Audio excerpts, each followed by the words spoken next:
Jadi terbukti ya, kalian umat Kristen memang ajaran cinta kasih. Sampai kepada musuh pun kalian diperintahkan untuk mengasihi.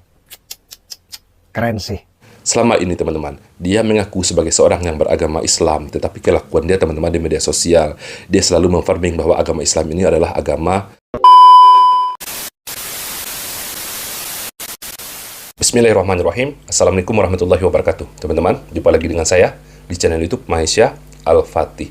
Pada kesempatan kali ini teman-teman, saya ingin mengomentari salah satu videonya Arya Permadi alias Abu Janda Al-Munafikin. Ya, siapa yang tidak kenal dengan orang ini teman-teman?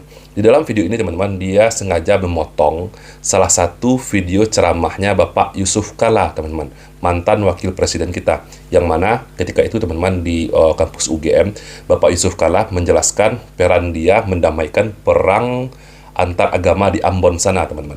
Lalu dipotong oleh Arya Permadi ini atau Abu Janda Al-Munafikin ini teman-teman, lalu di-framing lah seolah-olah agama kita ini agama yang langsung saja teman-teman, kita simak videonya. Ini lagi rame pernyataan Pak Yusuf Kalla di mimbar Masjid UGM. Yuk kita dengar. Islam dan Kristen berpendapat mati atau menewaskan orang, mati atau mematikan itu syahid. So pihak Kristen juga berpikir begitu. Kalau saya bunuh orang Islam, saya syahid. Kalau saya mati pun saya syahid. Kita pahami dulu diksi atau pilihan katanya ya. Pak Yusuf Kalla mengatakan Islam dan Kristen berpendapat.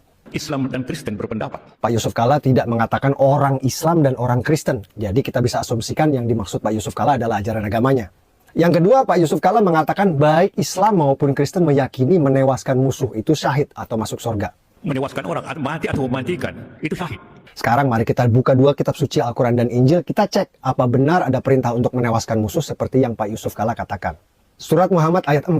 Maka apabila kamu bertemu dengan orang-orang kafir, penggalah leher mereka. Dan seterusnya dan seterusnya. Surat Al-Baqarah ayat 191. Bunuhlah mereka dimanapun kamu jumpai dan usirlah mereka dari tempat mereka mengusirmu. Dan seterusnya dan seterusnya. Surat At-Taubah ayat 5. Apabila bulan-bulan haram telah berlalu, bunuhlah orang-orang musyrik di mana saja kau temui. Dan seterusnya dan seterusnya. Jadi Pak Yusuf Kalla benar, dalam kitab suci Al-Quran memang ada perintah untuk menewaskan musuh. Sekarang kita buka Alkitab Injil, kita cek apa perintah Tuhan kepada umat Kristen soal cara memperlakukan musuh-musuhnya. Lukas 6:27. Tetapi kepada kamu yang mendengarkan aku berkata, kasihilah musuhmu, berbuatlah baik kepada orang-orang yang membenci kamu. Matius 5:39. Tetapi aku berkata kepada kamu, janganlah kamu melawan orang-orang yang berbuat jahat kepadamu, melainkan kepada siapapun yang menampar pipi kananmu, berikanlah juga padanya pipi kirimu. Roma 12:17. Janganlah membalas kejahatan dengan kejahatan, lakukanlah apa yang baik bagi semua orang. Ternyata di Alkitab Injil tidak ada perintah untuk menewaskan musuh, yang ada malah perintah untuk mengasihi musuh.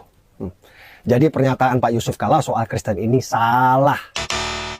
Jadi terbukti ya, kalian umat Kristen memang ajaran cinta kasih. Sampai kepada musuh pun kalian diperintahkan untuk mengasihi. Keren sih. Saran saya kepada Abu Janda Al-Munafikin, berhentilah menjadi orang-orang munafik. Sengaja dia teman-teman membandingkan ayat-ayat di dalam Al-Quran, ayat-ayat yang berbicara tentang perperangan, dia bandingkan dengan ayat-ayat yang mengajarkan cinta kasih di dalam kitab Bible atau di dalam kitab Injil. Ini bukan apple to apple. Dia sengaja teman-teman memfarming seolah-olah ajaran agama kita Islam ini adalah ajaran kekerasan teman-teman. Tapi kalau menurut dia, ajaran agama Kristen itu jauh lebih baik daripada ajaran agama kita Islam, ya mending murtad saja, pindah saja kepada agama Kristen. Mantan Wakil Presiden Yusuf Kalla baru-baru ini dilaporkan ke polisi karena dianggap melakukan penistaan agama. Ada pula Permadi Abu Janda yang memprovokasi, yang mengatakan seolah-olah Pak JK melakukan penistaan agama. Padahal kalau kita dengarkan ceritanya utuh dari ceramah Pak JK di UGM, sebenarnya Pak JK menceritakan tentang pengalaman pribadinya mendamaikan berbagai konflik di Indonesia, termasuk di Ambon, di mana ketika itu perang antara umat Islam dan umat Kristiani mengatasnamakan agama, walaupun sebenarnya konfliknya banyak penyebabnya. Untuk itu, mari kita jaga stabilitas negara kita, keamanan kita, jangan memotong-motong video tanpa menonton seutuhnya. Maju terus Pak Yusuf Kalla membela perdamaian di seluruh penjuru negeri dan di seluruh dunia. Karena Bapak Yusuf Kalla sudah dilaporkan kepada pihak yang berwajib, kepada kepolisian, maka teman-teman masalah ini kita serahkan kepada hukum. Biarkan hukum yang menilainya. Nanti akan dicek itu teman-teman video fullnya Bapak Yusuf Kalla.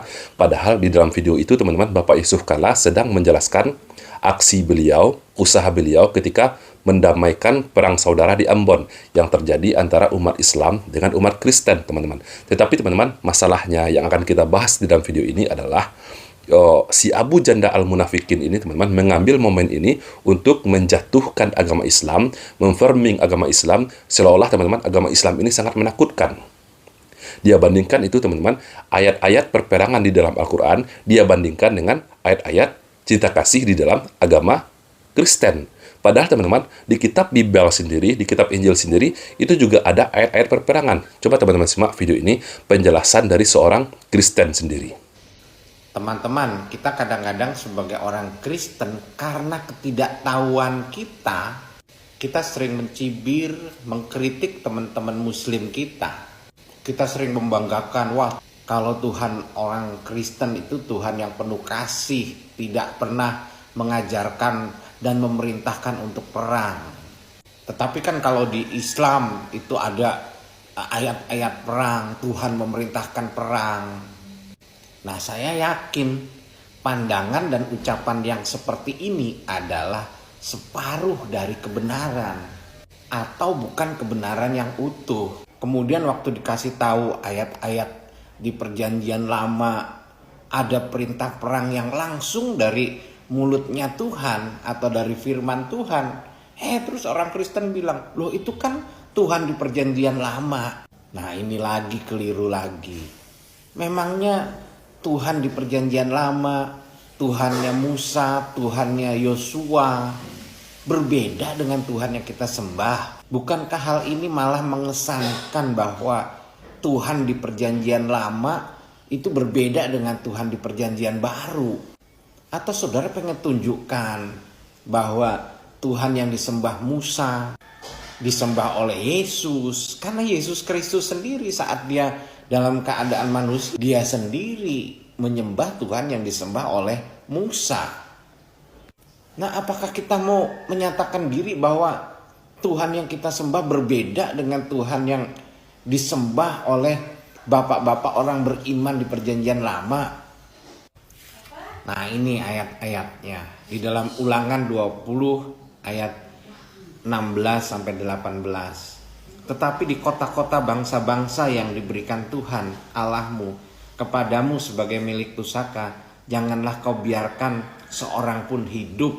Haruslah kamu menumpas mereka, yaitu orang Het, orang Amori, orang Kanaan, orang Feris, orang Hewi, dan orang Yebus, seperti yang diperintahkan kepadamu oleh Tuhan Allahmu. Bayangin teman-teman, harus menumpas mereka sampai habis. 1 Samuel 15 ayat 3, sekarang pergilah dan seranglah orang Amalek, tumpaslah segala yang ada padanya. Janganlah kau kasihani dia, bunuhlah baik laki-laki maupun perempuan, baik anak-anak maupun bayi-bayi, baik lembu sapi maupun domba, baik keledai maupun unta. Nah, ini adalah salah satu bukti, teman-teman, di ajaran agama Kristen sendiri, di dalam kitab Kristen sendiri, teman-teman, juga ada ayat-ayat perperangan. Lantas, apakah kita akan memframing bahwa agama Kristen itu adalah agama yang kejam? Apakah agama Kristen ini adalah agama yang menakutkan, seperti framingnya Abu Janda kepada agama Islam? Tentu saja tidak, teman-teman. Karena di dalam Islam sendiri, teman-teman, ayat-ayat perperangan itu ada asbabun nuzulnya. Kenapa turun ayat-ayat perperangan? Karena, teman-teman, pada kondisinya saat itu adalah kondisi dalam perperangan, teman-teman. Jadi ini ayat-ayat khusus, bukan berlaku secara umum, teman-teman. Sekarang mari kita buka dua kitab suci Al-Quran dan Injil, kita cek apa benar ada perintah untuk menewaskan musuh seperti yang Pak Yusuf Kala katakan. Surat Muhammad ayat 4, maka apabila kamu bertemu dengan orang-orang kafir, penggalah leher mereka, dan seterusnya, dan seterusnya. Surat Al-Baqarah ayat 191, bunuhlah mereka dimanapun kamu jumpai dan usirlah mereka dari tempat mereka mengusirmu, dan seterusnya, dan seterusnya. Surat At-Taubah ayat 5, apabila bulan-bulan haram telah berlalu, bunuhlah orang-orang musyrik di mana saja kau temui, dan seterusnya, dan seterusnya. Jadi Pak Yusuf Kala benar, dalam kitab suci Al-Quran memang ada perintah untuk menewaskan musuh. Jadi pernyataan Pak Yusuf Kala soal Kristen ini salah. Jadi terbukti ya, kalian umat Kristen memang ajaran cinta kasih, sampai kepada musuh pun kalian diperintahkan untuk mengasihi. Ya, kalau memang demikian, ada baiknya Abu Janda murtad aja. Pindah saja kepada agama Kristen. Kalau menurut dia, teman-teman, agama Kristen itu jauh lebih baik daripada ajaran agama Islam. Tetapi benarkah framing Abu Janda seperti itu? Benarkah Al-Quran mengajarkan untuk menewaskan musuh? Atau kita yang terlalu cepat menghakimi hanya dari satu potongan kalimat? Atau jangan-jangan yang berbahaya itu bukan ayatnya, tapi cara kita membacanya? Muncul narasi dari Abu Janda yang membandingkan Al-Quran dan Injil. Ia membacakan surat Muhammad ayat 4, Al-Baqarah ayat 191, dan At-Taubah ayat 5, lalu menyimpulkan seolah-olah Al-Quran memang mengajarkan untuk menewaskan musuh, sementara Injil lebih kepada cinta kasih. Di sini, saya ingin tegaskan sejak awal, saya tidak sedang membahas pernyataan dari Yusuf Kala. Saya hanya ingin membahas satu hal yang jauh lebih penting, cara membaca dan membongkar cara berpikir yang mengambil ayat tanpa konteks. Karena ketika kitab suci dibaca tanpa konteks, yang lahir bukan kebenaran, tapi kesimpulan yang terdengar meyakinkan, namun menyesatkan. Karena kalau kitab suci dibaca seperti itu, bukan cuma Islam yang bisa disalahpahami, semua agama bisa terlihat ekstrim. Mari kita jujur, kalau kita mengambil ayat perang dari Al-Quran, lalu membandingkannya dengan ayat kasih dari Injil, itu bukan perbandingan, itu adalah framing. Dan framing seperti itu sangat kuat, karena terlihat seperti fakta, padahal sudah diarahkan sejak awal. Kitab suci, apapun itu, tidak turun di ruang hampa. Ada waktu, tempat, kejadian, konflik, bahkan politik. Dalam tradisi keilmuan Islam, ini dikenal sebagai asbabun nuzul, sebab turunnya ayat. Karena tidak ada ayat yang berdiri sendiri, selalu ada asbabun nuzul, konteks sebelum dan sesudah ayat, dan situasi sosial saat itu. Tanpa ini, kita tidak sedang memahami, kita sedang membentuk opini. Surat Muha, ada perjanjian damai, lalu ya. Nah, saran saya kepada Abu Janda al-Munafikin, sebaiknya segeralah bertobat kepada Allah. Kalau memang masih mengaku bahwa dia seorang yang beragama Muslim. Selama ini, teman-teman, dia mengaku sebagai seorang yang beragama Islam, tetapi kelakuan dia, teman-teman, di media sosial, dia selalu memframing bahwa agama Islam ini adalah agama menakutkan, agama yang ekstrim, momok yang sangat menakutkan, teman-teman. Dan tidak segan-segan dia memuji agama lain seperti agama Kristen, agama Yahudi. Nah, pada konteks kali ini, teman-teman, dia membandingkan ayat-ayat perang dengan ayat-ayat cinta kasih di dalam kitab Bible. Ini tidak apple to apple. Bahkan, teman-teman, di dalam videonya dia menyatakan bahwa agama Kristen itu jauh lebih baik daripada agama kita Islam. Ya, kalau memang demikian keyakinannya, ya kita ucapkan, teman-teman, selamat jalan kepada Abu Janda. Semoga, teman-teman, dia diampuni oleh Allah. Semoga video ini bermanfaat untuk kita semua. Saya, Reski Mesa Putra. Barakallahu fikum. Assalamualaikum warahmatullahi wabarakatuh.